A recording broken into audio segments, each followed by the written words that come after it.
Κορίτσια και Γιάννη, ευχαριστώ πολύ που είστε εδώ. Χαίρομαι πάρα πολύ που σας βλέπω. Τώρα που είστε και εσείς δασκάλες, αρχίστε να καταλαβαίνετε και εμάς όταν ξανανταμώνουμε τους παλιούς μας φοιτητές. Είναι ένα ωραίο, ευχάριστο έτσι συναίσθημα.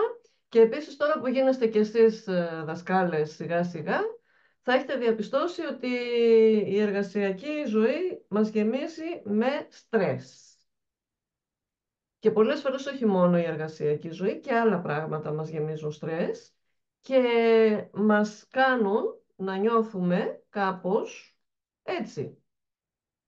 Σας έχει συμβεί ποτέ το μυαλό σας να αισθάνεστε κάπως έτσι, σαν μια ανταριασμένη θάλασσα?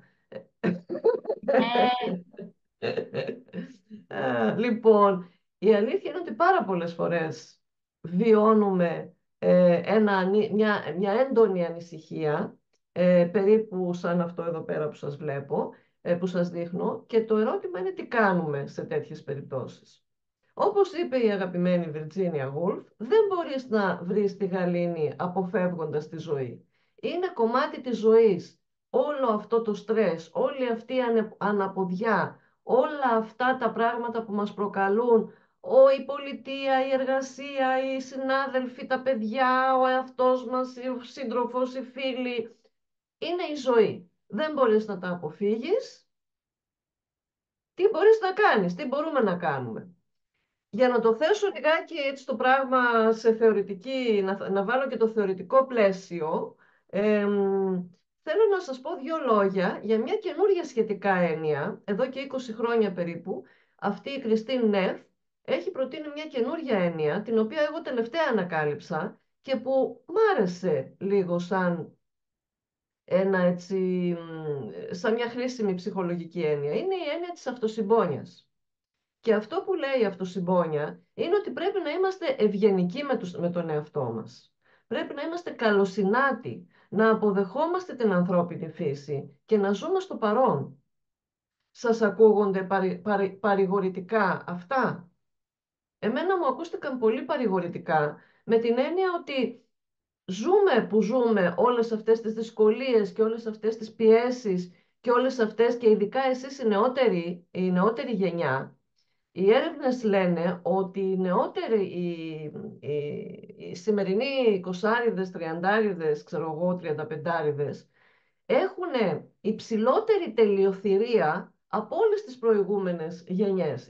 Γιατί ο ανταγωνισμός, ο εργασιακός είναι πάρα πολύ έντονος και οι νέοι άνθρωποι αισθάνονται ότι πρέπει να είναι πάρα πολύ καλά, πάρα πολύ ψηλά τα standards, πάρα πολύ πετυχημένοι, ο ανταγωνισμός είναι στο full. Και αυτό τους κάνει να μην νιώθουν ικανοποιημένοι και ευχαριστημένοι με τον εαυτό τους και τα επιτεύγματά τους, ακόμη και όταν αυτά είναι πολύ ψηλά. Και γινόμαστε αυστηροί με τον εαυτό μας και γινόμαστε κακοί με τον εαυτό μας. Επομένως, η έννοια της αυτοσυμπόνιας, με αυτά τα χαρακτηριστικά που βλέπετε εδώ, είναι κάτι που πρέπει να αρχίσουμε να το σκεφτόμαστε και να μας απασχολεί. Δηλαδή, πώς θα φερόσουν σε μία φίλη, σε έναν φίλο, σε ένα μαθητή, ο οποίος θα είχε ένα θέμα? Δεν θα του φερόσουν με ευγένεια, με καλοσύνη, με κατανόηση? Έτσι πρέπει να φερόμαστε και απέναντι στον εαυτό μας. Επίσης, είναι πολύ σημαντική η αποδοχή της ανθρώπινης φύσης, δηλαδή ότι όλες οι εμπειρίες της ζωής μας είναι κοινές για όλους τους ανθρώπους και ότι η αρνητικότητα που συμβαίνει δεν είναι η μοναδική θέση την οποία έχουμε στη ζωή μας. Δεν μας διαχωρίζει τα άσχημα πράγματα που συμβαίνουν αυτό τον καιρό στη ζωή μας, δεν πρέπει να μας φέρνουν σε αντίθεση με τους άλλους ανθρώπους, αλλά να μας δίνουν την αίσθηση ότι ότι όλοι βιώνουν σε κάποιο βαθμό δυσκολίες τώρα, στο παρελθόν, στο μέλλον, και ότι είναι ένα κοινό αίσθημα στην ανθρώπινη μοίρα το να αντιμετωπίζει δυσκολίες όσο καλύτερα μπορεί ο καθένας. Και το τρίτο πράγμα είναι η ασυνειδητότητα, δηλαδή το να παρατηρούμε τα συναισθήματα που μας προκαλούν οι εμπειρίες μας, να αναγνωρίζουμε τα συναισθήματά μας, να τα λέμε από το είμαι θυμωμένη, είμαι απογοητευμένη, είμαι έτσι, είμαι αλλιώς, αντί να βυθιζόμαστε στα συναισθήματά μας και τις σκέψεις μας, να μπορούμε να τα παρατηρούμε σαν εξωτερικοί παρατηρητές. Και, πολύ σημαντικό, το να ζούμε στο παρόν. Γιατί πολλές φορές έχουμε μια δυσκολία στο σήμερα και εκείνο που μας κάνει λιώμα είναι η προβολή στο μέλλον, όταν σκεφτόμαστε πόσο χειρότερα τα πράγματα μπορεί να γίνουν αύριο, μεθαύριο ή τον άλλο μήνα. Πράγμα το οποίο δεν το ελέγχουμε καθόλου. Εκείνο που ελέγχουμε είναι το σήμερα. Επομένως, η εστίαση στο παρόν είναι πολύ σημαντικό κομμάτι αυτής της έννοιας της ενσυνειδητότητας, που είναι κομμάτι της αυτοσυμπόνιας. Κλείνει η θεωρία εδώ. Ας πάμε να δούμε λοιπόν μετά από αυτά μερικές πρακτικές αυτοφροντίδας. Φυσικά μην περιμένετε να έχω το χρυσό ραβδί και να σας πω τις πρακτικές του $1 million, ας πούμε, οι οποίες αύριο θα σας αλλάξουν τη ζωή. Όμως είναι tips τα οποία όλοι τα γνωρίζουμε. Η επανάληψη όμως πάντα βοηθάει και εύχομαι η κάθε μια και ο κάθε ένας να πάρει κάτι από αυτά τα πρακτικά που θα πούμε τώρα, για να μπορέσει να βοηθηθεί στο να αντιμετωπίσει την τρικυμία αυτού του ανήσυχου μυαλού λίγο καλύτερα από όσο πριν. Η αυτοφροντίδα λοιπόν αυτή μπορεί να είναι σωματική, ψυχική και πνευματική. Και θα πούμε μερικά πράγματα για την κάθε κατηγορία. Καταρχήν, τα ξέρετε αυτά. Φροντίστε το σωματικό σας εαυτό. Γυμναστείτε. Σας μιλάει ένας άνθρωπος που μισώ τη γυμναστική. Έχω αρχίσει να γυμνάζομαι συστηματικά μετά τα 50 και από μεγάλη ανάγκη. Ειδικά στην πανδημία όμως, όπου όλοι καθυλωθήκαμε μπροστά σε έναν υπολογιστή, φάνηκαν τα ωφέλη της γυμναστικής σε μένα και τότε κάπως, ας πούμε, το πικρό ποτήριο αυτό το κατεβάζω κάπως πιο με μεγαλύτερη ευχέρεια, ας το πω.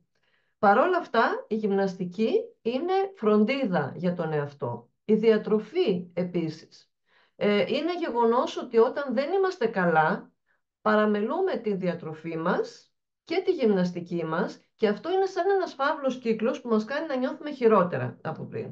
Και επίσης η αναπνοή. Θυμηθείτε ότι είναι σημαντικό να αναπνέει κανείς συνειδητά και υπάρχουν και διάφορες μέθοδοι για την διατροφή, για την αναπνοή, να μην τα πούμε τώρα εδώ. Μερικές φορές απλώς να σας πω ότι βοηθάει να νιώθετε, να αναπνέετε και να εκπνέετε σαν ένα μπαλόνι το οποίο φουσκώνει και ξεφουσκώνει. Κάνοντας το 5-6 φορές συστηματικά αυτό, μπορεί κάποιος να νιώσει λίγο καλύτερα σε περιόδους έντονου στρες. Είναι καθαρά βιολογική η λειτουργία. Όταν δεν είμαστε στα καλά μας, επηρεάζεται και ο ύπνος μας. Ο ύπνος όμως είναι πολύ σημαντικό κομμάτι της αυτοφροντίδας. Κοιμηθείτε λοιπόν καλά, όχι έτσι, κατά προτίμηση έτσι, ή έστω έτσι. Και αυτό καλό είναι. Ας φροντίσουμε λοιπόν την διατροφή, τη γυμναστική, την αναπνοή, τον ύπνο και την ξεκούραση. Είναι πολύ σημαντικό η ξεκούρασή μας να είναι με όσο το δυνατόν πιο φυσικό τρόπο. Το να κάνει κανείς, να περάσει κανείς λίγο χρόνο στη φύση είναι πραγματικά θεραπευτικό. Αυτό το ξέρουμε και το αφήνουμε στην άκρη. Ας το επιδιώξουμε. Και να περάσουμε λίγο στα πιο έτσι, ψυχολογικά tips. Τι περιλαμβάνει η ψυχολογική και πνευματική φροντίδα του εαυτού?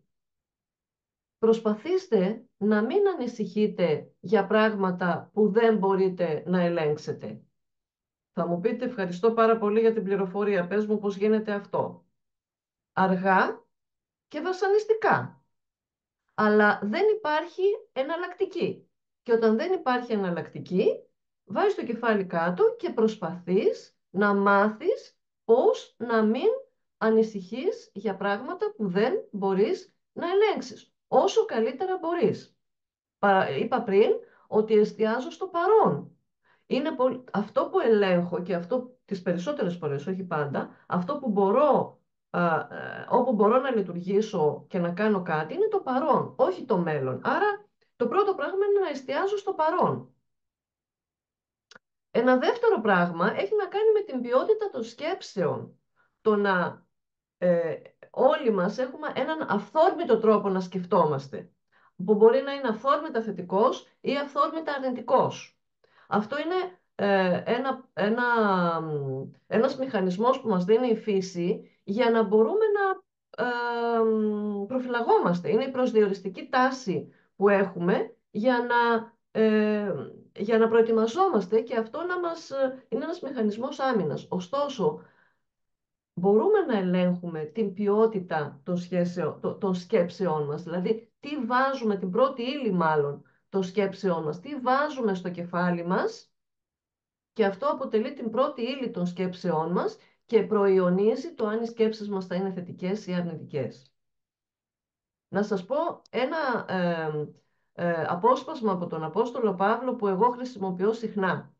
Λέει λοιπόν σε μία από τις επιστολές του ο Απόστολος Παύλος: όσα είναι αληθινά, όσα είναι σεμνά, όσα είναι δίκαια, όσα είναι καθαρά, όσα είναι προσφυλή, όσα έχουν καλή φήμη, αν υπάρχει κάποια αρετή και αν υπάρχει κάποιος έπαινος, αυτά να συλλογίζεστε.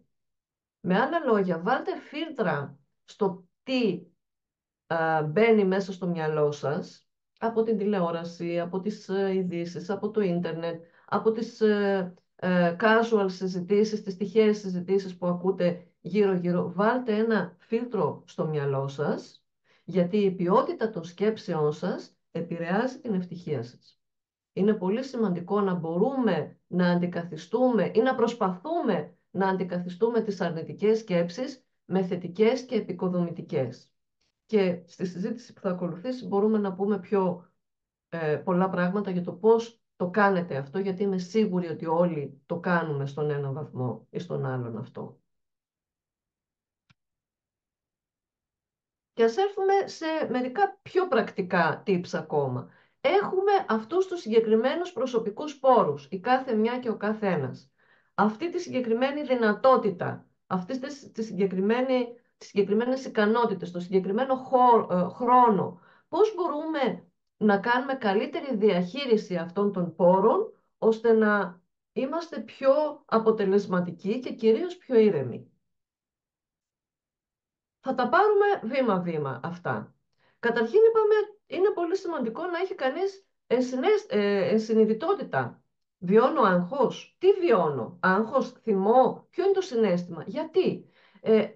Η επίγνωση της κατάστασης είναι ένα πολύ σημαντικό πράγμα, διότι μου δίνει κάποιον έλεγχο πάνω στο γιατί νιώθω, τι νιώθω και γιατί νιώθω όπως νιώθω. Στο επόμενο κουτάκι, αν αυτό που νιώθω είναι άγχος, κούραση, ανησυχία τέτοιου τύπου, είναι καλό να θυμάμαι ότι δεν πρέπει να υπερφορτώνω το πρόγραμμά μου. Ζούμε όλες σε πολύ φορτωμένα προγράμματα, με πολύ απαιτητικές δουλειές. Μερικές φορές οι ίδιες μας οι ικανότητες μας παρασύρουν στο να βάζουμε πάρα πολλά πράγματα στο πιάτο μας. Προσωπικά μου πήρε πάρα πολλά χρόνια για να μάθω να αυτοελέγχομαι και να αυτοπεριορίζομαι, γιατί ως ένας άνθρωπος που έχει πολλές ικανότητες και πολλές ευαισθησίες κοινωνικές και άλλες, ήθελα να κάνω πάρα πολλά πράγματα, γιατί απλώς μπορούσα και τα ήθελα. Το να μάθω να μην φορτώνω το πρόγραμμά μου είναι κάτι που μου στοίχησε, καταρχήν στην υπερηφάνεια μου, στο αίσθημα αυτοποτελεσματικότητάς μου, αλλά με βοήθησε στο να αυτοπεριορίζομαι και να απολαμβάνω περισσότερο τα πράγματα που κάνω. Έτσι λοιπόν, το να θέτω διαχειρίσιμους και ρεαλιστικούς στόχους, ανάλογα με τους προσωπικούς πόρους που έχω και που θέλω να διαθέσω, είναι σοφία, δεν είναι ήττα, προσωπική ήττα. Θα με βοηθήσει στα παραπάνω το να βάζω προτεραιότητες. Τι είναι πιο σημαντικό για μένα αυτή τη στιγμή, αυτή την περίοδο. Και για να βάζω προτεραιότητες σημαίνει ότι κάποια πράγματα τα επιλέγω και τα κάνω, και σε κάποια άλλα πράγματα λέω όχι.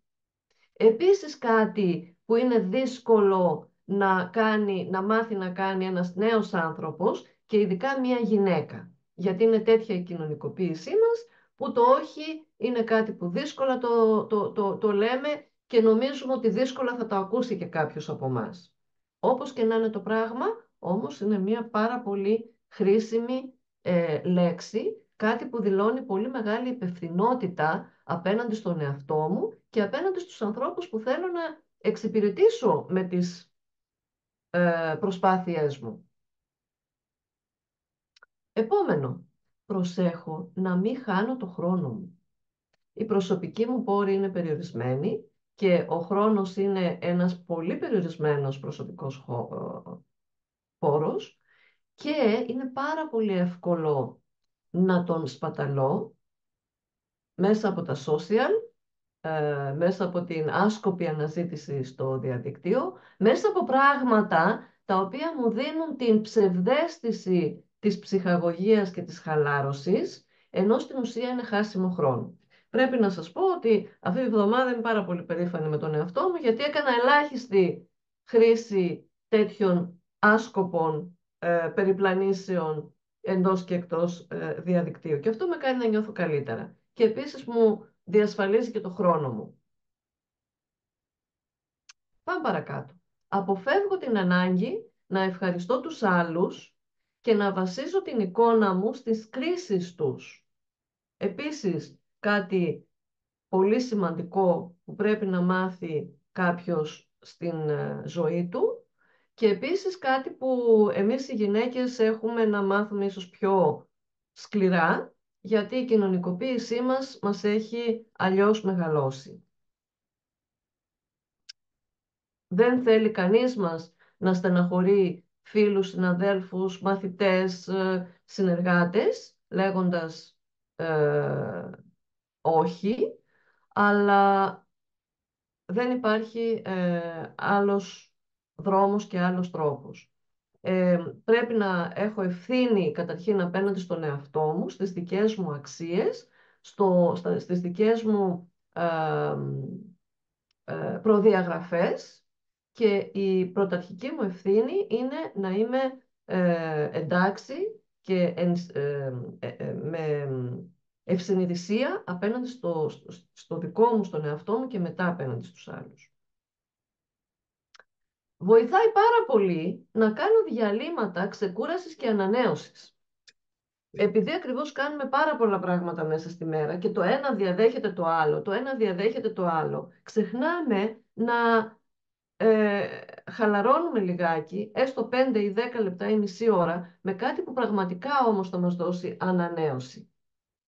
Ειδικά από την τεχνολογία. Είναι, καθώς είμαστε πάρα πολλές ώρες μπροστά σε έναν υπολογιστή, σε κάποιο τύπου οθόνη, είναι σημαντικό το διάλειμμα να είναι εκτός οθόνης. Και τέλος, κάτι που τελευταία έχω ανακαλύψει και το συζητούσαμε με την Λευκή, επιβραβεύω τον εαυτό μου και για τις μικρές επιτυχίες, όχι μόνο για τις μεγάλες. Δηλαδή, κάθε φορά που σβήνω κάτι από την to-do list που έχω, πρέπει να είναι μια μικρή γιορτή για μένα. Γιατί ήταν μια επιτυχία το ότι κατάφερα να σβήσω κάτι από τη λίστα των πραγμάτων που έπρεπε να κάνω, είναι σημαντικό.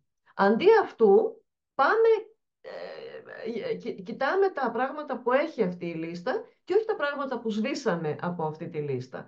Πρέπει να το πάρουμε αλλιώς, να κάνουμε αλλαγή σκέψεων, αλλαγή τρόπου σκέψης σε μια τέτοια περίπτωση.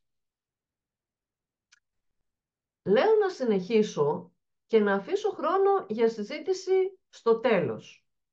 Συμφωνείτε? Ωραία. Ίσως η πιο σημαντική πρακτική για μένα είναι η περισυλλογή. Και μάλιστα στην αρχή της μέρας. Κάντε την όπως ο καθένας ή κάθε μια νομίζει. Προσωπικά την κάνω ως προσευχή αυτή την περισυλλογή, γιατί είναι η προσωπική μου πεποίθηση αυτή. Είναι πάρα πολύ σημαντικό να ξεκινάει κανείς τη μέρα του με κάποια περισυλλογή, κάποιο είδους περισυλλογή, γιατί αυτό βάζει σε μια πιο σωστή σειρά όλη τη μέρα. Και θα σας δώσω μία εικόνα για να σας πείσω για τη σημαντικότητα αυτής της πρακτικής. Πολλές φορές ξεκινάμε τη μέρα μας σαν τα άλογα στον υπόδρομο που δίνει ο αφέτης το σήμα, το μπαμ, ανοίγουν οι πόρτες και ξεχυνόμαστε για να κάνουμε τον γύρο στον υπόδρομο δεν ξέρω πόσες φορές και το απόγευμα ή το βράδυ να μας ξαναμαντρώσουν στα παχνιά. Δεν είναι όμως αυτός ο τρόπος, ο καλύτερος τρόπος για να ζούμε τη ζωή μας. Προσωπικά ξεκινάω τη μέρα μου με προσευχή εδώ και 30 χρόνια.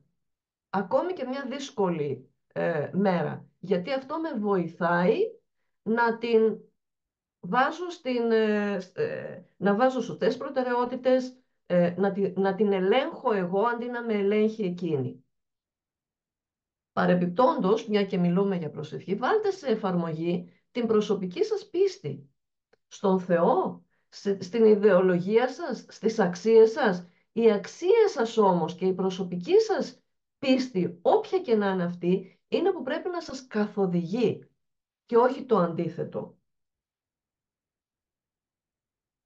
Πάλι για να παραπέμψω στον Απόστολο Παύλο, λέει για τίποτα μη σας πιάνει άγχος, αλλά σε κάθε περίσταση τα αιτήματά σας να τα απευθύνετε στο Θεό, με προσευχή και δέηση που θα συνοδεύονται και από ευχαριστία. Και η ειρήνη του Θεού που είναι ασύλληπτη στο ανθρώπινο μυαλό θα διαφυλάξει τις καρδιές σας και τις σκέψεις σας κοντά στο Χριστό. Για ένα ένθεο άτομο αυτή είναι μία εφαρμογή της προσωπικής του πίστης. Βρείτε την δική σας προσωπική ιδεολογία ε, η οποία θα κατευθύνει τη ζωή σας και την οποία θα ακολουθείτε. Και αναδείξτε την. Η κάθε μια και ο καθένας έχει μια προσωπική πίστη. Ζήστε την. Μην την έχετε μόνο στο ράφι. Εκτός από μια και μιλάμε για σχέση είτε με το Θεό είτε με άλλα πρόσωπα, είναι πάρα πολύ σημαντική η αξία των διαπροσωπικών σχέσεων. Όταν υπάρχει στρες, όταν υπάρχει άγχος, ένας καλός φίλος, μια καλή φίλη λειτουργούν απορροφούν μεγάλο μέρος της έντασης και της ανησυχίας που υπάρχει. Επομένως, είναι σημαντικό να καλλιεργούμε γνήσιες φιλίες στα εύκολα και στα δύσκολα. Και αυτό είναι μια διαδικασία η οποία είναι επίπονη, μακροχρόνια και θέλει ενέργεια. Δεν μιλώ για τις φιλίες των χρόνων σας του δημοτικού ή του γυμνασίου.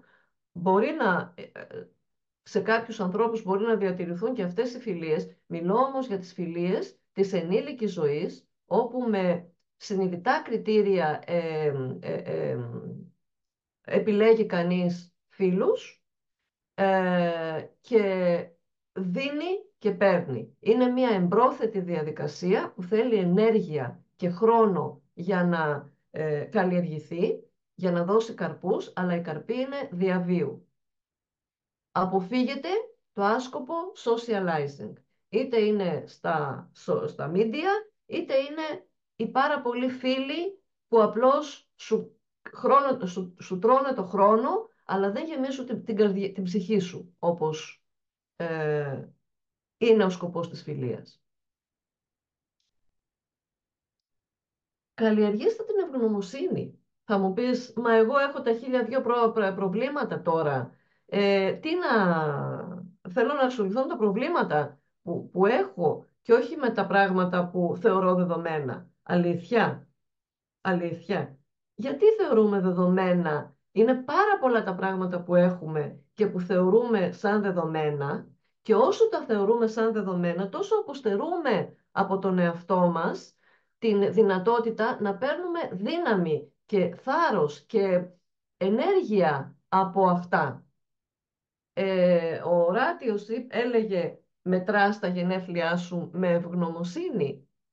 Στην ψυχοθεραπεία υπάρχει μία τεχνική που λέγεται «Count your blessings». Οι άνθρωποι που έχουν αγχώδεις διαταραχές ή κατάθλιψη καθοδηγούνται από τον θεραπευτή να βρίσκουν 3 λόγους για κάθε μέρα, για τους οποίους θα νιώθουν ευγνωμοσύνη. Και αυτούς τους λόγους, αυτά τα πράγματα, να τα μοιρικάζουν όλη μέρα. 3 πράγματα για τα οποία νιώθεις ευγνωμοσύνη. Είναι ικανό να σου αλλάξει τον τρόπο του σκέπτεστε και να σε βοηθήσει να μετατρέψεις τις αρνητικές σκέψεις σε θετικές, ή έστω να σε βοηθήσει να νιώσεις καλύτερα για τα θετικά πράγματα που υπάρχουν στο πλαίσιο στο οποίο βρίσκεσαι. Αποδεχθείτε τις αλλαγές. Οι άνθρωποι μας αρέσει η σταθερότητα και η προβλεψιμότητα. Δεν μας αρέσουν οι αλλαγές. Αλλά, όπως είπε ο Θαλής ο Μιλήσιος, τις ευδαίμων, ποιος είναι ο ευτυχής, ο ευτυχισμένος? Αυτός που είναι στο σώμα υγιής, στην ψυχή εύπορος, δηλαδή πλούσιος, και στην φύση ευπαίδευτος. Αυτός που παίρνει από λόγια, με λίγα λόγια. Αυτός που είναι teachable, όπως λένε στα αγγλικά. Τι να κάνουμε. Ευπαίδευτος, που τα παίρνει εύκολα. Και ο Κομφούκιος, αυτός που θέλει να είναι σταθερά ευτυχισμένος, πρέπει να αλλάζει συχνά. Με άλλα λόγια, ας αποδεχτούμε ότι στη ζωή μας τα πράγματα δεν μένουν σταθερά. Ας αποδεχτούμε ότι η αλλαγή είναι μέρος της ζωής μας. Είναι σαν να είναι ένα ρεύμα ποταμού, στο οποίο όταν είσαι μέσα στο ποτάμι, καλό είναι να πας με το ρεύμα του ποταμού. Δεν το εννοώ αυτό με την αρνητική έννοια, γιατί μπορεί να έχει και αρνητική έννοια, αλλά το εννοώ με την έννοια της αλλαγής και της αποδοχής της αλλαγής.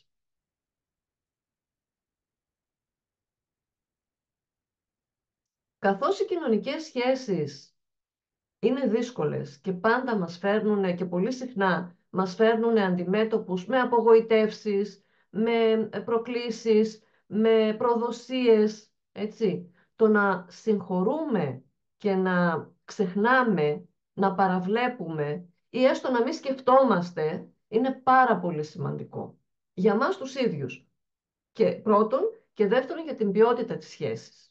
Προσωπικά, πραγματικά πιστεύω ότι είναι σημαντικό να φροντίζουμε τις προσωπικές και κοινωνικές μας σχέσεις με αγάπη και συγχωρητικότητα. Επίσης, δύσκολη διαδικασία, εμπρόθετη, που θέλει πάρα πολύ ενέργεια και πάρα πολύ δύναμη, η οποία όμως γυρνάει πίσω σε εμάς και γυρνάει με ειρήνη και γυρνάει με σοφία και γυρνάει με τη σχέση ίσως μερικές φορές πίσω. Καλλιεργήστε αυτά που δίνουν νόημα στη ζωή και την εργασία σας. Πολλές φορές αυτά που μας κουράζουν δεν είναι η δουλειά αυτή καθ' αυτή, όσο το ότι είναι μια δουλειά χωρίς νόημα. Κάνουμε κάποιες δουλειές χωρίς νόημα. Είναι η αλήθεια αυτό. Το να προσπαθούμε να βρούμε νόημα στη ζωή και στην εργασία μας είναι πάρα πολύ σημαντικό. Γιατί μας μπουστάρει πάρα πολύ την αυτοαποτελεσματικότητά μας. Και θα σας το δώσω με ένα παράδειγμα. 3 άντρες εργάζονταν από το πρωί ως το βράδυ σε μια μεγάλη οικοδομή. Και θα έλεγε κανείς πόσο ανιαρή είναι αυτή η δουλειά. Όταν ένας περαστικός ρώτησε τον πρώτο από τους 3 τι κάνεις, αυτός απάντησε κτίζω. Πρώτο επίπεδο. Ο δεύτερος απάντησε κερδίζω το ψωμί μου. Σεβαστό. Καλύπτεται η βιολογική ανάγκη στη βάση της πυραμίδας του Μάσλο. Ο τρίτος απάντησε βοηθώ στο κτίσιμο ενός σπουδαίου οικοδομήματος. Αυτός είχε νόημα, νοηματοδοτούσε διαφορετικά μία βαρετή και κοινή εργασία. Όσο λοιπόν βρίσκω νόημα σε αυτό που κάνω, προσπαθώ να βρω νόημα σε αυτό που κάνω, τόσο πιο εύκολα το κάνω. Στην εργασία μας μπορούμε να βρούμε νόημα στη σχέση με τους μαθητές, στο αντικείμενο, στην ευχαρίστηση που μας δίνει το αντικείμενο αυτό που κάνουμε ή όπου αλλού βρίσκει νόημα ο καθένας. Βρείτε το και καλλιεργήστε το. Ο Αϊνστάιν έλεγε ότι αν θες να ζήσεις μια ευτυχισμένη ζωή, εξάρτησέ την από έναν στόχο. όχι από ανθρώπους ή αντικείμενα. Και ξέρουμε από την έρευνα πάνω στην υποκειμενική ευζοία ότι οι άνθρωποι που ζουν για έναν στόχο, φροντιστές ατόμων με ειδικές ανάγκες, φροντιστές ηλικιωμένων, εθελοντές σε ανθρωπιστικούς σκοπούς. Οι άνθρωποι που έχουν έναν στόχο έχουν πολύ καλύτερο ανοσοποιητικό σύστημα, είναι πολύ πιο προστατευμένοι απέναντι σε φλεγμονές και άλλου τύπου αρρώστιες από τους ανθρώπους που απλώς περνάνε καλά. Η ευτυχία λοιπόν δεν βρίσκεται στα πλούτη, αλλά στην ηρεμία της ψυχής.